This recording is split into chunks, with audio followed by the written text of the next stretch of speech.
সত্যি বলতে দেখো, ফার্স্ট টাইম সিটি সেন্টারে আমি এসেছি, তো এসে আমার অভিজ্ঞতা বলছে আমার খুব একটা ভালো লাগেনি এখানে।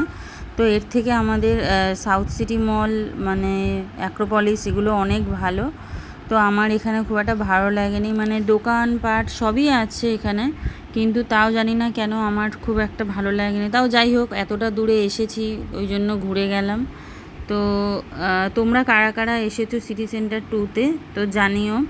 এখানেও গেম খেলার জায়গা আছে, সাউথ সিটি মলেও যেমন আছে বাচ্চা। তো আমার বাবু তো কিছুই খেলতে পারবে না, তা ওর পাপা বলছিল কাট করবে। আমি বললাম থাক, ও এখন ছোট, এসব পারবে না, বেকার টাকা নষ্ট হবে। তো এখানে গেম জোনে প্রাইস খুবই হাই, মানে প্রথম স্টার্টিংয়েই কাট করাতে হবে 3,000 4,000 টাকা দিয়ে। আমি বললাম এখন কিচ্ছু দরকার নেই, যেহেতু ও ছোট, এসব বুঝবে না, বেকার তো টাকা নষ্ট করে লাভ নেই। তো ও এগুলো দেখে খুবই খুশি হয়েছিল, কিছুই তো বোঝে না, শুধু হেসেই যাচ্ছিলো এগুলো দেখে। সবাই খেলছিল, আমরা অ্যাকচুয়ালি দেখছিলাম, এগুলো খুব ভালোই লাগছিল। তো চলো, তারপর আমরা এখান থেকে দেখে টেখে বেরিয়ে গেলাম।